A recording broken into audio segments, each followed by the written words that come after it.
Xin mến chào quý khán thính giả đã đến với kênh Lúa Vàng. Trong chuyên mục đọc truyện đêm khuya đêm nay, chúng tôi xin gửi đến quý vị truyện ngắn Một ông hai bà của tác giả Thanh Mai. Xin chúc quý vị có thời gian nghe truyện vui vẻ. Đừng quên bình luận và ấn đăng ký để ủng hộ kênh, chia sẻ để nhiều người cùng được thưởng thức những câu chuyện hay quý vị nhé. Còn bây giờ dưới diễn đọc của Thu Hà, xin mời quý vị chúng ta cùng thưởng thức.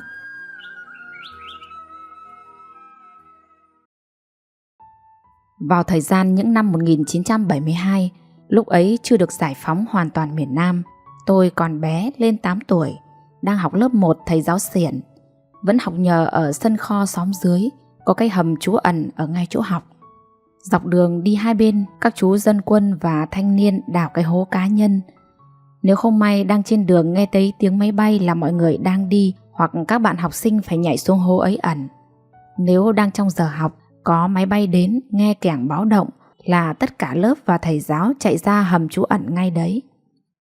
Ở thôn dưới nhà ông Biềng có hai anh đã lớn, đều cao ráo khỏe mạnh. Anh lớn ở nhà có sức khỏe tốt, lại chịu khó chăm làm. Anh ấy có hai cái gầu múc bùn giống như hai gầu sòng, mà có cái tay cầm ngang ở giữa. Anh chuyên đi lấy bùn thuê. Nhà ai có ao thường thuê anh lặn xuống xúc bùn vào hai gầu ấy, lên đổ vào các gốc chuối cho tốt, hoặc đổ hết lên vườn cho cao. Trồng các cây vừa tốt mà lại vét được ao thả cá. Anh trai bé thì đi bộ đội trong chiến trường miền Nam. Anh bé đẹp trai và thông minh, phong độ, khôn hết phần của người anh. Người anh chỉ được cái sức khỏe, ăn no vác nặng, chịu khó, nên mọi người nhà ai có ao cần xúc bùn vét ao là thuê anh ấy. Nhà chủ nuôi cơm ngày 3 bữa, chứ thời chiến tranh bao cấp đói nghèo, đi hộ chỉ được ăn cơm no là tốt rồi, chứ không được trả tiền công. Anh cũng không khôn lắm, nên muốn hỏi vợ cũng rất khó, chẳng có cô nào chịu lấy cả. Ngày ấy mình còn nhỏ, nên giờ không nhớ tên của hai anh, chỉ biết là người em và người anh thôi, cho dễ phân biệt. Đợt đấy người em được về nghỉ phép 15 ngày. Anh rất thông minh, tháo vát. Đi bộ đội anh ấy là trinh sát, nên anh rất nhạy bén và năng động. Anh lên xã trên tăm tia thế nào mà lại làm quen và yêu luôn được chị tên là Nhường. Chị ấy cao ráo, tóc dài, da trắng hồng, nhưng đôi mắt thì rất u sầu. Thầy u anh thúc giục phải tranh thủ trong vòng 15 ngày phép là cưa đổ được chị ấy và sẽ về cưới ngay. Việc ấy đối với anh không có khó khăn gì. Anh chị là một cặp xứng đôi vừa lứa. Gia đình anh đã xin cưới gấp để anh còn trả phép. Hôn lễ được lo sát nút ngày anh đi. Hai bên gia đình nhất trí và lo gấp rút. Họ hàng làng xóm cũng đông. Họ hàng và bạn bè bên chị cũng đưa dâu xuống đông lắm. Xã mình thì chỉ cách xã chị qua một cánh đồng. Hồi ấy đám cưới vẫn đi bộ đón dâu. Ngày ấy bọn trẻ con cứ thấy có đám cưới là đứng đón ở đường để xem, hoặc thập thò ở ngoài ngõ, chứ không dám vào chỗ tổ chức đám cưới. Khi xong việc bạn bè đôi bên về hết, tối đi ngủ, người em trốn đi chỗ khác để mai lên đường sớm. Trong buồng ngủ của hai vợ chồng lại thay đổi người anh vào đấy, để thay thế là chồng chị. Chị Nhường bất ngờ, vô cùng ngạc nhiên và hụt hẫng. Thầy u chồng chị lúc này phải nói thật rằng: mong con thông cảm, thương anh nó và đồng ý lấy anh nó nhá. Thằng em nó còn đi bộ đội, không biết khi nào mới được về. Mong con đồng ý nhận lấy anh nó. Đằng nào cũng là anh em ruột, bắt máu xẻ làm đôi, mà cũng là con dâu của thầy u, con ạ. Giờ chị đã hiểu.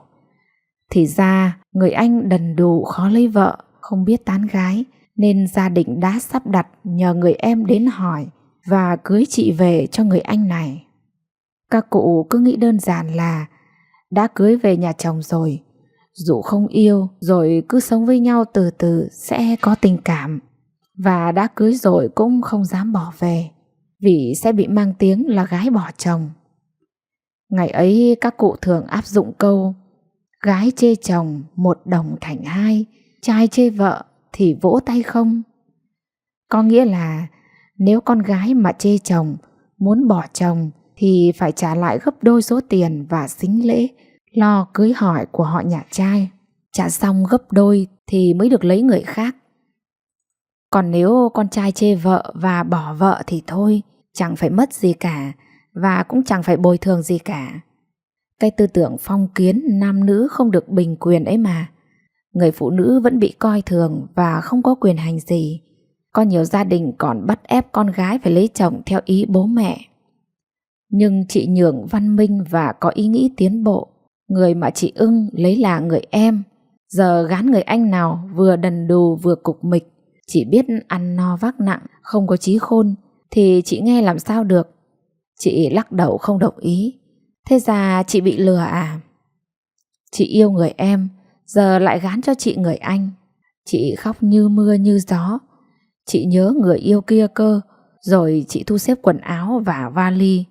Hồi đó cưới là bạn bè thường tặng vali bằng giấy nện để còn đựng quần áo. Rồi chị đi ngay trong đêm ấy về nhà mẹ đẻ. Thế là chưa kịp đặt lưng xuống giường nhà họ, cũng mang tiếng một đời chồng. Cả làng trên xã dưới đều biết chuyện ấy và bàn tán. Nhưng ai cũng hiểu và thương chị ấy. Chị vẫn trong trắng, chứ chưa ngủ với anh nào đâu mà sợ. Một thời gian sau, có người giới thiệu anh Hồng, con của ông Đương ở xóm Miếu. Anh cũng đi bộ đội về phép, tranh thủ hỏi vợ. Anh là lính lái xe, cũng đẹp trai, nhanh nhẹn, ga lăng và đa tình lắm. Anh mà tán gái thì cô nào mà chẳng siêu lòng. Nhìn chị xinh đẹp, da trắng, má hồng, tóc dài mượt mà đen nhánh, chấm ngang hông. Anh ưng ý, siêu lòng lắm.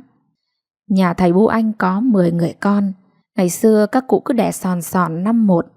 Nhưng nhà toàn con gái, có mỗi anh là con trai. Anh thứ 3, còn trên là 2 chị và dưới anh là các em gái. Trong thời gian nghỉ phép, gia đình cũng lo cưới xin gấp rút cho xong xuôi. Anh được ở nhà mấy ngày, hết phép là anh phải đi. Ông bà cho chị ở dưới nhà ngang. Hồi ấy nhà vẫn lợp dạ, chứ chưa có nhà xây. Chị xinh đẹp, hiền lành, đôi mắt u sầu. Người ta nói đôi mắt là cửa sổ của tâm hồn. Chỉ cần những người biết xem tướng số, họ đã biết ngay về đời sống và tình duyên của những cô gái có đôi mắt ướt và buồn sầu như thế. Mẹ chồng chị thì ăn chầu đỏ môi, ngồi soi mói hạch sách con dâu như người ở. Nhà thì 6-7 cô em chồng toàn đứa ghê gớm, suốt ngày bì tị sai hạch chị dâu. Bố chồng chị thì lại nghĩ đĩ ngầm, chị cũng bị ông bố chồng sàm sỡ, đụng chạm và gạ gẫm. Có lúc ép buộc, nhưng chị đều vùng vẫy và thoát được. Chị cũng có nói nhỏ nhẹ cho mẹ chồng biết để thông cảm và bảo vệ chị. Mong bà có phần kiểm soát để ý ông ấy giúp chị. Nhưng bà này cũng thiền cận, ghê gớm, đánh đá còn quá bà mẹ chồng chị Hỏa xóm dưới. Đã không biết kiểm soát chồng, lại còn bênh che ông ấy. Bà ta chỉ chiết, chửi mắng chị là tại cái loại mày khiêu dâm. Đúng là cái loại bà ấy dở hơi cám lợn, không có tí hiểu biết gì hết, cứ đổ hết tội cho chị. Chị rất ức và không biết kêu ai. Chị hiền lành quá và sợ hãi ông bà ấy quá, hóa thành nhu nhược. Một mình chị sống giữa vòng ép buộc. Chị như nô lệ không công. Bà ta chỉ bênh che và chiều chuộng con gái bà, chứ bà ấy coi chị như là con ở. Bà bắt chị hầu hạ mọi việc, làm thì nhiều, ăn thì thiếu thốn, đói khát, trong khi chị lại có thai ngay sau khi chồng đi phép. Chị gầy gò xanh xao, ngồi xuống đứng lên là mắt lòe đăm đóm. Mẹ chồng còn bắt chị gánh hết ruộng phân lợn một mình, gánh xuống đồng rắc vào ruộng cho tốt lúa. Chị làm nhiều rất khổ cực và cảm thấy khó sống trong cái gia đình ấy. Chị lúc nào cũng buồn và khóc mắt sưng cả lên. Mẹ chồng lại đay nghiến. Chị thấy mình là người ở không công cho gia đình này, lại còn suốt ngày bị soi mói, chửi bới. Chị viết thư hỏi ý kiến chồng. Chị không thể nào chịu đựng nổi trong gia đình có quá nhiều nỗi khổ này. Chị kể hết cho chồng biết, và cả việc bố chồng sờ mó, đụng chạm, gạ gẫm chị. Mẹ chồng thì ghê gớm, chửi bới, hành hạ. Chị muốn xin phép chồng cho chị được về tạm ở nhờ nhà đẻ để chờ sinh con và chờ anh sau này hết nghĩa vụ được về rồi hãy tính tiếp. Đọc thư chị xong, anh rất tức giận về gia đình. Anh viết thư nói thẳng rằng: thầy U cho phép nhà con về tạm nhà bố mẹ vợ con. Nhà con đang thai nghén mà thầy Bu và các cô hành hạ, bắt làm quá sức. Ăn uống thì thiếu thốn đói khát. Thai sẽ suy dinh dưỡng hoặc sẽ phải sảy thai đấy. Con quyết định cho nhà con về ở nhờ nhà ngoại. Khi nào xong nghĩa vụ, con về rồi con đón nhà con sau. Thầy U Anh tất nhiên là chửi anh chị. Các cô em chồng ghê gớm cũng sưng xỉa mặt mày. Bọn nó suốt ngày bì tị và chia việc với chị dâu. Nó đá thúng đụng nia, nhưng chị vẫn lặng lẽ rồi thu xếp về nhà đẻ để nương tựa. 5 năm sau, anh hết nghĩa vụ, được về phục viên. Chị sinh con gái, cả nhà chồng không thích. Anh Hồng thì bình thường, vì anh nghĩ con cái là do trời cho, được con nào cũng đều quý mến, vì chính là máu mủ ruột thịt của mình. Thời gian này có chồng về chị đỡ bị bắt nạt, nhưng anh là con trai một, vẫn phải ở chung, vẫn thường xuyên xảy ra nhiều va chạm. Khổ nhất là đứa thứ hai chị vẫn sinh là con gái. Cái thói phong kiến ngày xưa vẫn trọng nam khinh nữ. Cả nhà ấy chỉ mỗi anh là con trai, nên muốn có con trai nối dõi tông đường. Nhưng sinh con trai hay gái là phúc đức của nhà chồng và lương duyên của cả hai, có phải một mình chị nặn ra được con đâu. Nên anh ấy cũng hiểu cho chị và bao che cho chị mỗi khi bị mẹ chồng chỉ chiết. Nhưng ông bà ấy bắt anh phải lấy vợ hai. Chồng chị Nhường có tính chịu khó, siêng năng và thương yêu vợ. Anh biết gia đình và các cô em gái ghê gớm, toàn soi mói hạch sách vợ anh làm mọi việc. Trong khi con thì bé, cứ vật vã để ra đồng cấy hoặc cắt cỏ bỏ vào chuồng lợn, chị toàn phải làm một mình. Mấy đứa em gái chồng làm chiếu lệ một lúc rồi sợ đỉa cắn liền bỏ về trước, để mặc kệ chị dâu cắm cúi làm đến tối. Ở nhà con chị hai đứa bỏ nheo bỏ nhóc, cháu bỏ ra theo bà, mà bà ghét cháu gái, bà còn hất tay nó ra. Cháu bỏ lê la khắp nhà, khóc lỏi bong bóng mũi. Bà ấy và các cô kia cũng không động lòng trắc ẩn tí nào. Các cháu ngây thơ bé dại, có tội tình gì mà bà ta cứ trọng nam khinh nữ. Bà ghét cháu gái như đào đất đổ đi. Bà chửi chị không biết đẻ con sai. Do phúc đức nhà bà, chứ chị làm sao mà nặn ra được. Anh về nhìn thấy con anh bỏ lê la khắp nhà, mà bà nội thì ghét bỏ thở ơ. Anh đã chứng kiến. Anh bế con gái đi rửa ráy chân tay mặt mũi cho cháu sạch sẽ, rồi nấu cháo đút cho con ăn. Anh thương yêu vợ con, thì mẹ anh và các cô em chồng càng ghét và soi mói chửi chị. Anh rất buồn bực, nhưng cứ phải nuốt bực vào trong lòng, vì nói ra thì lại mang tiếng bênh vợ, tệ bạc với gia đình. Nhiều lần bà ấy và các cô cứ nói xấu chị, bảo chị là chậm chạp, đi cấy cả ngày cũng chỉ bằng chúng nó cấy nửa ngày. Anh bực quá quát lại: đúng là giặc bên Ngô không sợ bằng bà cô bên chồng. Bà và các cô cũng quá đáng lắm. Tại sao cùng là phụ nữ với nhau mà bà và các cô cứ ghen tuông ghét bỏ, hành hạ nhà con như vậy? Bà phong kiến nó vừa vừa phải thôi. Nó vướng hai đứa con thơ, chứ có được son dỗi như các cô đâu, mà cứ bỉ tị từng ly từng tí thế. Không ưa nhau thì ông bà cho chúng con ra ăn riêng. Việc của chúng con thì chúng con lo, đỡ phải suy bỉ tị nạnh lẫn nhau. Ôi trời, bà mẹ anh nghe thấy anh bênh che cho vợ như vậy, bà nhảy bổ lên như cào cào, rồi bà gào lên. Bà chắp tay cạnh sườn, còn một tay bà xỉa xói chỉ vào mặt anh. Ôi trời ơi, làng nước ơi, tưởng mong con đi bộ đội về được nhờ. Ai ngờ nó chỉ cốt úp mặt vào lờ vợ thôi. Nó đội lờ vợ, nó nhất vợ nhì rời, nó chửi bới moi móc người mang nặng đẻ đau ra nó đây. Đấy, ông nghe thấy gì chưa? Con dai ông nó chửi tôi đây này. Nó đòi ăn riêng ra để dễ bề cung phụng, hầu hạ con vợ nó. Nói rồi bà day lên đành đạch. Anh lặng lẽ chả nói gì, chửi một lúc nhọc. Xong bà ta đi têm trầu, bắt cái ghế đầu lên, bắt chân chữ ngũ ngồi ở đầu thềm. Bà chó xuống nhà ngang, tiếp tục vừa ăn trầu vừa chửi vợ chồng chị. Anh lặng lặng bế con anh xuống nhà ngang trông con, Chiều tối vợ anh mới đi làm về. Biết tính mẹ chồng và các em chồng ghê gớm, chị cứ im lặng buồn rầu. Chị muốn bảo anh xin ra ăn ở riêng, không thò mặt lên nhà trên nữa. Nhưng anh không dám xin ăn riêng. Rồi bà ấy lại nghe vợ xúi giục. Vừa giờ anh bực quá, mới nói lại có một tí mà bà còn lu loa chửi bới suốt từ chiều đến tối. Anh rất chịu khó. Hàng đêm là anh cứ ra đồng và khu nghĩa địa để soi ếch, đến gần sáng mới về. Lần nào cũng được đầy giỏ ếch, thì sáng ra lại buộc vào cứ 10 con một giây mang ra chợ bán. Ngày ấy nó rẻ lắm, nhưng cũng có đồng tiêu pha đỡ bí. Đêm hôm ấy trời đổ mưa rào to. Anh vội vàng khoác vải nhựa và đeo giỏ cầm đèn pin đi soi ếch. Đêm ấy mưa rào to rất lâu, nên ếch nhái ở trong hang nhảy ra rất nhiều. Anh bắt ở khu nghĩa địa được nhiều ếch quá, nặng đầy giỏ. Toàn ếch to xù nên anh về sớm, chứ không tảng sáng mới về như mọi lần. Ông bố chồng đĩ ngầm thấy anh Hồng đi soi ếch một lúc. Ông ta liền mò xuống nhà ngang chỗ chị. Ông ta sấn vào sờ mó, đòi gạ gẫm quan hệ. Ông ta cưỡng bức ôm ghì lấy chị, đẩy chị xuống giường. Chị không dám kêu to lên, vì kêu lên sợ mẹ chồng lại chửi, đổ vạ cho chị quyến rũ bố chồng. Chị uất ức cắn răng vùng dậy. Chị lấy hết sức đẩy mạnh ông ta ra sân. Ông ta lộn nhào mấy vòng, rồi lóp ngóp lần lên nhà trên. Chị cứ đứng giữa sân và khóc. May cho chị hôm ấy anh bắt được nhiều ếch to xù và về sớm. Đúng lúc anh về bắt gặp, chị được giải thoát.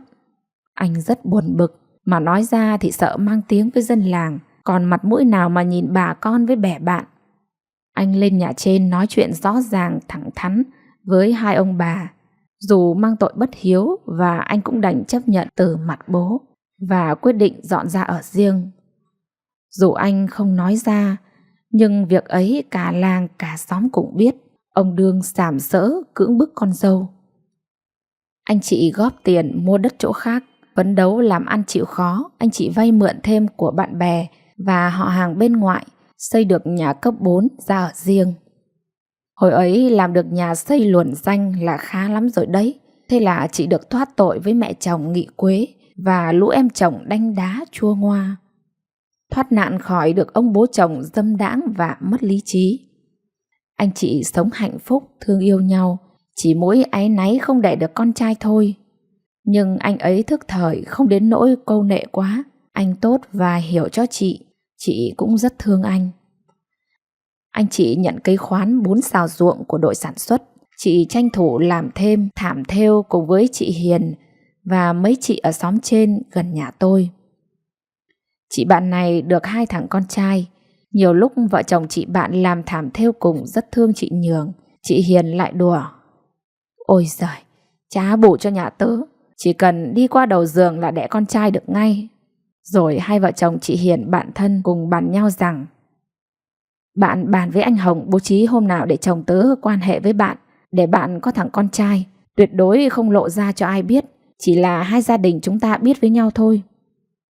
Cô bạn xóm có đưa ý kiến thật như vậy và nói tiếp: "Tớ hết lòng thông cảm để cho bạn và chồng tớ quan hệ, không có ý đồ gì xấu xa lợi dụng hoặc làm phiền khổ bạn sau này đâu." Nhưng chị Nhường ngại và không đồng ý làm như vậy, vì bản tính chị hiền lành, thật thà, trung thủy. Thôi, trời cho thế nào thì chịu như vậy. Hồi ấy y học chưa phát triển giỏi như bây giờ, không đến bệnh viện cấy ghép hoặc mua tinh trùng của người đàn ông khỏe mạnh để thụ thai nhân tạo như bây giờ đâu. Hồi ấy chỉ có thả cỏ, tức là hai bên thuận tình quan hệ để xin đứa con, sau đó là không được liên quan hoặc đòi hỏi, kiện cáo gì cả. Các cụ hồi đấy gọi là thả cỏ. Chị Nhường suy nghĩ, vì ông bà ấy vô cùng phong kiến và áp đặt. Chị cũng cảm ơn bạn đã có ý tốt, nhưng chị lắc đầu: "Thôi, tớ không dám làm vậy đâu, ngại lắm, xấu hổ lắm. Trời cho tớ con như nào thì tớ đành chịu như vậy." Chị thuộc mẫu người phụ nữ hiền lành, cam chịu, không dám vượt lên số phận. Chị còn nói tiếp: "Nếu mà anh ấy muốn có con trai, vì gia đình anh là con một, cần người để nối dõi tông đường. Anh mà muốn lấy vợ hai thì cũng đành chấp nhận và hỏi cho anh ấy thôi." Hai vợ chồng chị Hiền, bạn làm thảm thêu với chị Nhường, lại tiếp tục góp ý với anh Hồng về việc thuận tình cho vợ đi thả cỏ để có đứa con trai nối dõi tông đường. Không thì thầy Bu Anh vẫn phong kiến và gây áp lực. Riêng chị Nhường thì đã lắc đầu, không muốn làm như vậy rồi. Giờ chị chỉ đành cam phận và nhường nhịn chiều theo ý chồng, mặc dù trong lòng không ai muốn cạnh chung chồng với ai. Nhưng kỳ lạ, anh Hồng cũng bình chân như vậy. Anh không câu nệ và bảo: thôi, trời cho con nào cũng quý, đều là máu thịt của mình. Có nếp có tẻ thì cha mẹ nào mà chẳng muốn. Nhưng con gái mà được học hành tử tế đến nơi đến chốn, cũng đỗ đạt, cũng làm lãnh đạo cấp cao đẩy ra, cũng biết lo toan báo hiếu cho cha mẹ, cũng biết hương khói thờ cúng tổ tiên như thường. Em không phải buồn lo nghĩ nhiều làm gì. Mình còn khỏe con trẻ, vài năm nữa mình sinh thêm. Nếu trời Phật thấu tình cho mình con trai thì tốt, mà không được thì con gái cũng không sao. Chúng mình khổ sở nhiều rồi, cứ yêu thương gắn bó bên nhau, chứ anh không lấy thêm vợ hai theo ý của thầy Bu Anh đâu. Chị xúc động nhìn anh, không nói lên lời. Anh nói tiếp: nhà Phật có câu, tu 9 kiếp mới ngồi chung trên một con thuyền, tu 1000 năm mới được chung chăn gối. Anh nghĩ vợ chồng đến với nhau, lấy nhau cũng là do duyên kiếp. Con cái đậu thai đến với ta cũng có căn duyên. Thôi mình cứ kệ, cứ để mọi việc thuận theo tự nhiên. Mình phải có quyền và chính kiến cho cuộc sống của mình chứ, không phải sống theo chỉ đạo và áp đặt phong kiến của người khác được. Đấy, bà thích và cần có con trai thì để bà đi mà hỏi vợ cho ông, chứ anh chịu. Chị vô cùng biết ơn anh. Cả như gia đình nhà chồng thì chị không còn đường sống, nhưng may mắn là chị đã được người chồng hiểu biết và tử tế kéo lại.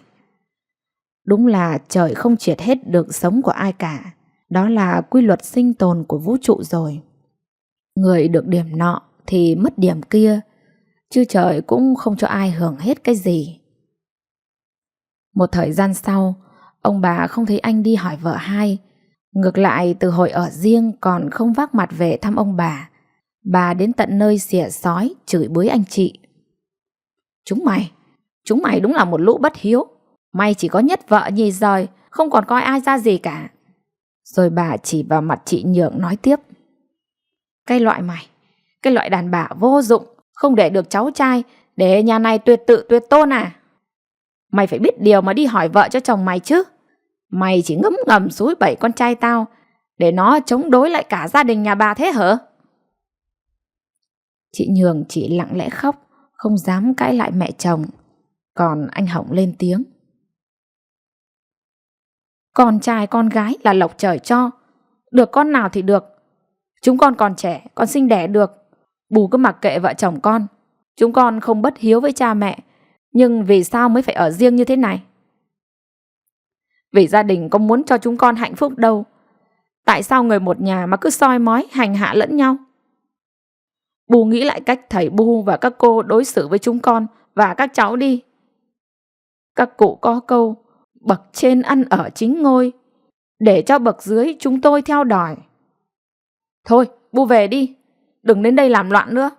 Hãy để cho chúng con và các cháu được yên thân. Nếu mà Bu còn cần con trai quá, thì Bu về mà hỏi vợ hai cho thầy ấy. Đấy, ông bà muốn đẻ bao nhiêu đứa con trai thì cứ thoải mái. Tại sao lại cứ gây áp lực cho chúng con? Các cụ có câu, phúc đức tại mẫu đấy. Bu liệu mà nói năng cư xử để phúc cho con cháu, kẻo sau này lại ân hận. Ôi trời! Lập tức bà lại nhảy lên như cào cào.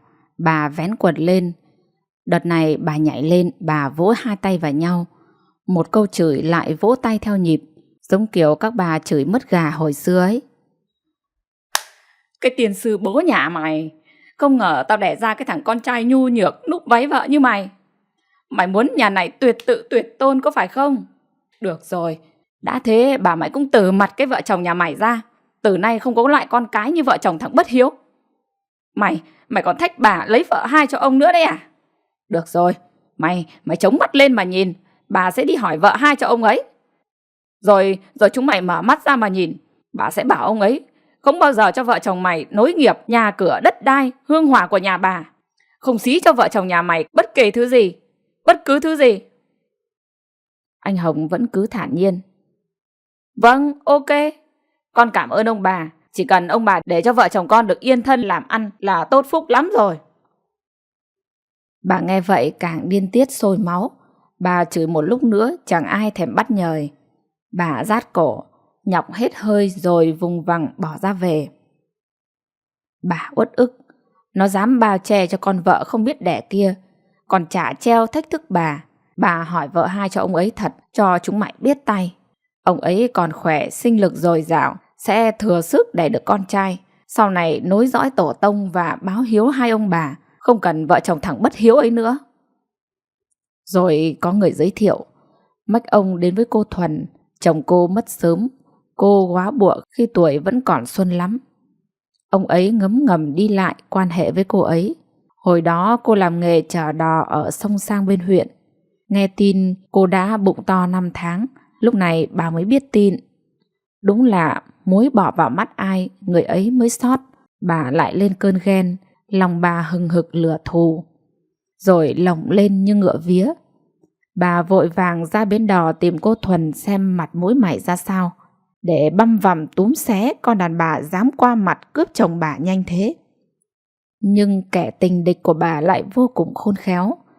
Khác với thái độ như người điên, như hoạn thư của bà, cô Thuần lại ôn hòa lễ phép và tử tế. Cô hãm tích nước chè xanh rồi mời bà uống, lấy quạt nan quạt cho bà đỡ tức, rồi cô nhẹ nhàng. Chị ơi, chị hãy bình tĩnh. Đằng nào chúng ta cũng sắp sửa làm người một nhà rồi. Rõ ràng anh chị đã nhờ người mai mối, nói muốn hỏi lấy em làm hai. Bao nhiêu người muốn hỏi em mà em có đồng ý lấy ai đâu. Em chỉ thương yêu anh và nể phục chị. Họ nói mãi em mới đồng ý đấy chứ. Bây giờ em đã mang trong mình giọt máu của anh được 5 tháng rồi, mà em tin chắc là sẽ là con trai đấy. Vì thai máy suốt ngày, nó đạp rất khỏe. Nhiều lúc con đạp trong bụng mà người em nhao hết cả sang một bên ấy. Bà vợ cả ông Đương nghe cô Thuần nói nhẹ nhàng ôn hòa, lại bảo sắp sửa có con trai, nên bà ta cũng nguôi lòng và dịu nhẹ đi. Cô Thuần nói tiếp. Em nói thật với chị, đằng nào anh cũng phải cần lấy vợ hai. Nếu không lấy em thì cũng sẽ lấy người khác. Mà gặp người khác chưa chắc họ đã đẻ được con trai như em, và chưa biết họ có đối xử tử tế với chị như em không. Hay là người ta lại cất quyền, người ta đẻ con trai ngồi đấy, vợ chồng chị phải hầu hạ và cung phụng. Lúc ấy chị lại biến thành ô xin không công. Thế thì chị nghĩ sao? Chị nên hiểu, các cụ có câu làm trai hai vợ phải thương vợ nhì. Vợ thứ nhì họ cũng bày vai ngang hàng với chị đấy, chứ họ không chịu lép vế nem nép như con dâu chị đâu. Bà vợ ông Đương bắt đầu đuối lý và hoang mang. Bà toát mồ hôi hột nghĩ thầm. Cái con này, sao mà nó khôn ma danh thế nhỉ? Không khéo là mình lại lép vế thật đấy chứ chả bỡn đâu. Lúc đến đây thì bà hăng máu, cuồng ghen, muốn đến túm xé kẻ tình địch cho hả giận. Vậy mà giờ bà thấy hoang mang lo sợ và phục tùng người phụ nữ này. Nó nói đúng rồi, nếu không lấy em, anh cũng sẽ đi lấy người khác. Mà lấy người khác chắc gì họ đã đối xử tử tế với em như đối với chị. Bà thở dài, lấy vạt áo lau mồ hôi, tim bà đập loạn xạ. Bà toát rã mồ hôi, vừa mệt vừa ngán, vừa sợ. Các cụ vẫn có câu mật ngọt chết rồi mà. Thái độ ghen tuông là bản năng của người phụ nữ trong bà tự nhiên biến mất. Bà thấy lo sợ và phục tùng cô Thuần này. Không biết kiếp trước bà có nợ nần chi đây, hay đây chính là nghiệp báo ở kiếp này mà bà bắt đầu phải gánh. Bà lau mồ hôi chán, lấy lại tâm thái tự nhiên, tự cầm cốc nước chè lên uống, rồi cũng dịu nhẹ lại nói với cô Thuần. Đúng là anh chị có lời đánh tiếng, nhờ người mai mối hỏi vợ hai cho anh ấy, để cố gắng sinh thêm con trai, sau này còn nối dõi tông đường. Nếu đúng là đứa con trong bụng em là con trai và là con của anh ấy, đồng thời em cũng nhất trí lấy anh ấy, thì chị sẽ công nhận và hỏi cưới em về. Vâng, nhân tiện hôm nay chị đến gặp em để nói chuyện đầu đuôi thế này, thì về bàn với anh, xem ngày nào lo được thì lo đi, chứ em bụng to hơn 5 tháng rồi. Rồi bà ta miễn cưỡng đứng dậy, lòng chịu nặng, nửa vui mừng, nửa lo âu. Đấy, bà cứ hung hăng nữa đi, bồ nẹt đã có rẻ cùi. Bà quen thói hạch sách, hành hạ vợ chồng con trai mình, giờ tự nhiên gặp phải đối thủ không vừa lại câm như hến. Thế là hai ông bà lo làm trục mâm ra mắt đại diện họ hàng anh em, tuyên bố rằng ông lấy vợ hai, bà phải đích thân ai bưng chầu đầu đội lễ đến đại diện hỏi cưới cô Thuận cho chồng bà. Vợ chồng anh Hồng coi như không biết và không đến. Ông bà thu xếp cho vợ hai của ông ở nhà ngang mà trước kia hai vợ chồng anh Hồng ở đấy. Hai bà đối xử với nhau bình thường. 4 tháng sau cô Thuận sinh con, nhưng cũng lại là con gái. Cả ba ông bà đều mừng hụt. Ông ấy thì bình thường, còn bà cả thì buồn ra mặt. Cô Thuận biết thân biết phận, chỉ buồn thầm trong lòng, không tỏ thái độ buồn bã gì trước mặt bà cả kia. Đúng là các cụ nói không sai, một chum hai gáo, khéo lửa cũng va. Được 3 hôm đầu mới đẻ, bà cả còn bưng cơm nước đến cho cô Thuận ăn. Nhưng đến hôm thứ 4, trưa vặt ra rồi, cô không thấy bà kia bê cơm vào cho ăn. Người mới đẻ khát nước, phải uống nhiều lắm. Lại rỗng ruột, cô đói cồn cào. Nhưng bà cả không nấu cơm nước cho ăn nữa. Bà ấy bảo: tao không hơi đâu mà hầu hạ cơm nước cho chó cái đẻ nó uống. Tự mày đẻ con mày đấy mà lo lấy cơm nước mà ăn. Cô Thuần biết rằng không đẻ được con trai nên không vừa lòng bà ấy rồi. Cô đành chịu lép vế, nín lặng không dám nói gì. Cô tự lấy nước uống và tự đặt con đấy tranh thủ thổi cơm ăn. Nhưng chuyện tình cảm và bản năng của phụ nữ, ớt nào mà ớt chả cay. Chuyện Kiều Nguyễn Du có câu: lòng riêng riêng những kính yêu, chồng chung dễ mấy, ai chiều cho ai. Bà cả bản tính đã ghê gớm chua ngoa trọng nam khinh nữ. Nếu như cô Thuận đẻ được con trai thì có thể thống trị được cái bà phong kiến trọng nam khinh nữ này. Nhưng hóa ra cũng đẻ con gái, nên bà ta không chịu thua rồi. Bà ta cũng không để yên cho cô Thuận tự lo nấu cơm nước lấy mà ăn đâu. Bà ta vùng vằng chửi bới sinh sự suốt ngày. Rồi bà ta cơn ghen tuông lên, sấn vào túm cổ đánh cô Thuận và đuổi đi. Đồng thời bắt cô Thuận phải bế đứa con gái cút ra khỏi nhà bà. Cô Thuận khóc và gọi ông chồng về nói chuyện, để ông ta đứng ra dàn xếp chuyện hai bà. Hôm sau, ông chồng của hai bà mời chú em ruột của ông ấy và bố của ông ngoại 80 tuổi đến để họp bàn việc gia đình. Ông cụ vẫn khỏe mạnh, đến tập trung về nhà ông ấy để họp ý kiến giải quyết mâu thuẫn gia đình. Bà cả nói với ông cụ bố chồng của bà rằng bà chỉ chấp nhận cho chồng bà lấy vợ hai, nhưng với điều kiện người nào đẻ được con trai. Còn giờ cô này thì cũng chỉ có con gái, thì nhà bà ấy hàng chục đứa con gái rồi, bà ta không chấp nhận nữa. Yêu cầu chồng bà và ông bố chồng phải đuổi mẹ con cô Thuần, không thì suốt ngày hai bà vợ chỉ có đánh cãi nhau ầm nhà. Ông cụ bố chồng lớn nhất nhà nói: mày cậy là cả, mày có quyền, mày bắt chồng lấy vợ hai. Chính mày tay bưng chầu, đầu đội lễ, cưới hỏi người ta về đây, chứ có phải tự dưng người ta về cướp chồng mày đâu. Một mình người ta không nặng được ra giai hay gái. Mày tài giỏi, sao mày không đẻ được giai đi? Mày cũng đẻ ra hàng chục đứa con gái đấy chứ. Được mỗi thằng con trai thì mày hắt hủi, chửi bới, ruộng rẫy chúng nó phải ra ở riêng, phải từ mặt vợ chồng mày. Bây giờ cứ phải để vợ hai mày ở đây, không thể đuổi người ta đi được. Còn ông chồng bà suy nghĩ một tí rồi nói tiếp: thôi, con có ý kiến với thầy thế này. Nhà cô Thuần vẫn có cái nhà riêng ở gần bến đò, con cho mẹ con cô ấy về bên đấy ở. Con là người giữa, sẽ có trách nhiệm đi lại cả hai bên, chứ hai vợ không thể ở cùng một nhà, không thể ăn cùng nhau được. Một chum hai gáo, khéo lửa cũng va.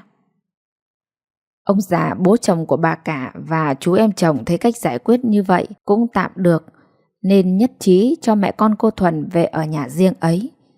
Ông ấy có trách nhiệm đi lại và chăm sóc. Nhưng có câu làm trai hai vợ thì thương vợ nhì. Ông chồng từ đó tu chí, vun vén và thường xuyên đến ở với bà hai, còn ít khi ở nhà với mẹ con bà cả nữa. Công việc và kinh tế, ông ấy không lo toan và vun đắp cho mẹ con bà. Những ngày bão gió, ông phải ở lo lắng cho bà hai, nhà bà cả bị tốc bay hết mái dạ. Không có người đàn ông chống đỡ, mẹ con bà ấy mới thấy trống trải và hụt hẫng khổ sở như thế nào. Sau đó bà ta ốm nặng, nằm bẹp sốt cao ly bì không biết gì nữa. Tại bà ích kỷ, phong kiến, trọng nam khinh nữ, hắt hủi bạc đãi con dâu và chửi con trai, đẩy chồng vào tay người khác, thì giờ hậu quả bà phải gánh. Đúng là phước họa do mình tạo nên, phúc đức tại mẫu. Nếu bà là người mẹ chồng tốt thì giờ bà đã có con cháu quây quần, không nặng nề và đi hỏi vợ hai cho ông ấy làm gì, thì đến nỗi gì phải khổ. Tự bà làm tan nát gia đình, chia năm xẻ bảy, dâng chồng vào tay người khác, thì giờ bà còn trách được ai? Bà gây nên gió thì bà phải gặt bão thôi. Đau buồn suy nghĩ nhiều, cộng với lòng ghen tuông đố kỵ với cô Thuần vợ hai, bà đột quỵ mệt nặng, nằm liệt và không biết gì nữa. Ngày ấy các phương tiện thuốc men và bệnh viện không được thuận tiện nên không đi viện chữa. Bà cũng nằm liệt rồi, chồng bà và các con cứ để bà ở nhà. Vợ chồng anh Hồng cũng về trông nom săn sóc. Được thời gian ngắn là bà đi luôn chứ không sống được nữa. Khi lo hậu sự cho bà xong, vợ chồng anh Hồng là con trai duy nhất nên ông nội và thầy anh bảo vợ chồng anh thu xếp về nhà chính này ở, còn trách nhiệm hương khói, cúng giỗ và lễ nghĩa. Thời gian ấy, 4 cô em đã đi lấy chồng, còn 3 cô em nữa. Nhưng mấy cô bé này không ghê gớm nên vợ chồng chị Nhường đã dễ thở hơn trước rất nhiều. Lại được cụ ông vun vén giúp đỡ mọi điều trong cuộc sống. Anh chị và các cháu được tự do vui vẻ, thoải mái hơn trước kia. Thầy đẻ ra anh Hồng thì cứ ở riết bên nhà vợ hai của ông. Thời gian này ông cụ nội vẫn còn khỏe, da dẻ hồng hào, tóc của ông bạc trắng như cước, giọng nói còn khỏe mạnh sang sảng. Ông cụ là người tốt mẫu mực, cụ thường động viên và chỉ dẫn phân tích cho anh chị về những lời hay ý đẹp. Ông cụ hợp với vợ chồng anh chị và anh chị cũng rất quý cụ. Cụ đã về đây ở hẳn với gia đình anh, chứ không ở với vợ chồng chú thím là em dưới của thầy anh nữa. Từ hồi có ông cụ về ở, nhà cửa sân sướng gọn gàng sạch sẽ hơn. Cụ ở nhà tuốt lá dừa, lấy những xương dừa bó nhiều rễ để quét. Cụ đan vị đập ruồi, còn tranh thủ nhiều hôm nấu sẵn cơm nước giúp anh chị. Anh chị yên tâm đi làm đồng. Xong thời vụ, anh nấu rượu, nuôi lợn. Nhà anh trong chuồng lúc nào cũng có 4 con lợn to. Lợn được ăn bỗng rượu da dẻ hồng hào, con lợn nào cũng lớn nhanh như thổi. Từ đó kinh tế khấm khá lên nhiều. Chị vẫn tranh thủ làm thảm thêu. 2 con gái của chị đều ngoan ngoãn và chăm chỉ. Cháu lớn học lớp 6, còn cháu bé thì học lớp 4. Cuộc sống của anh chị thấy tinh thần vui khỏe, thoải mái, và anh chị cũng rất kính trọng cụ ông. Nhiều đêm anh vẫn tranh thủ đi soi ếch, bán được tiền làm mua tắc kè về ngâm cho cụ, thỉnh thoảng uống cho khỏe. Anh để dành rượu ngon loại 1, cắt thuốc bắc về ngâm cho ngấu để trên 1 năm cho cụ ông uống cho khỏe, giãn xương cốt. Da cụ cứ đỏ hồng hào, trông khỏe khoắn và đẹp lão, giống như ông tiên trong truyện cổ tích ấy. 2 năm sau, con gái lớn của chị đã lên lớp 8, học cấp 3 trường huyện. Cháu thứ hai học lớp 6, chị lại có tin mừng. Anh chị sinh thêm được cháu thứ 3 là thằng Cô, nó giống anh Hồng như đúc. Anh chị và ông cụ mừng vui khôn xiết, đúng là phúc lộc do mình tạo nên. Anh chị ăn ở hiền lành, kính trên nhường dưới. Những lúc đi chùa cùng các bạn, chị Nhường luôn tâm niệm Phật độ trì, nên trời Phật thấu tình đã phù hộ cho anh chị được thêm con trai chăng? Đúng là câu ca các cụ thường nói, ăn ở hiền lành trời dành phúc cho.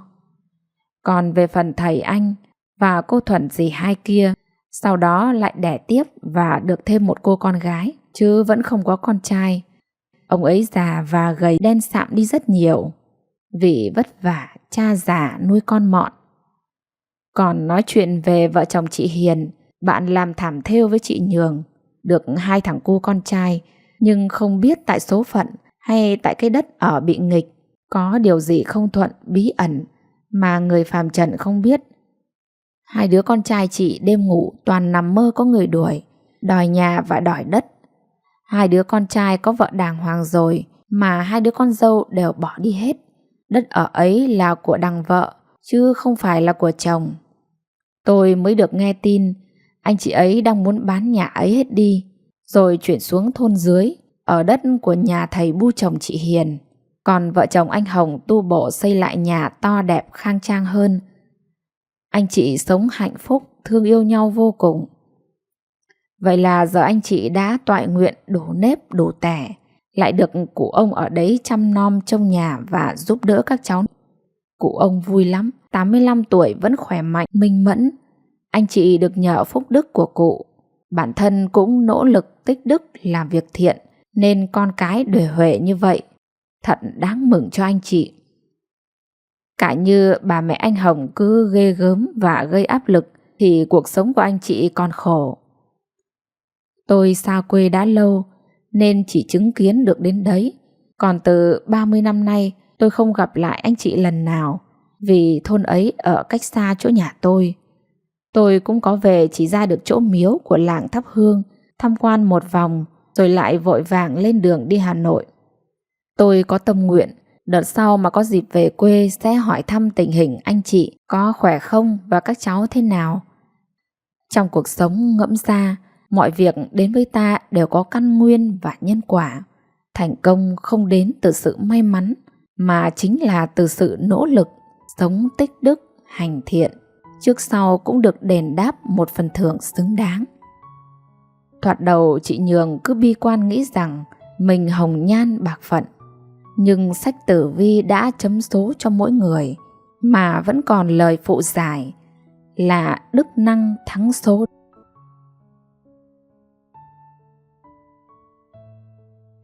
Quý vị thân mến, cuối cùng sau bao nhiêu năm tháng khổ đau và thử thách, chị Nhường đã tìm thấy chút hạnh phúc cho riêng mình. Những bài học từ cuộc đời của chị không chỉ là minh chứng cho câu hồng nhan bạc phận, mà còn là lời nhắn nhủ rằng trong cuộc sống dù phải đối mặt với nhiều nghịch cảnh khó khăn, nhưng lòng kiên trì và sự tử tế sẽ luôn mang lại cho bạn phúc lành. Quý vị thân mến, quý vị vừa nghe xong truyện ngắn Một ông hai bà của tác giả Thanh Mai qua diễn đọc của Thu Hà. Sau khi nghe xong bộ truyện này, quý vị có cảm nhận như thế nào? Hãy để lại bình luận để cho Lúa Vàng cũng như tác giả cùng được biết nhé. Còn bây giờ xin kính chúc quý vị có một giấc ngủ thật ngon. Xin kính chào và hẹn gặp lại.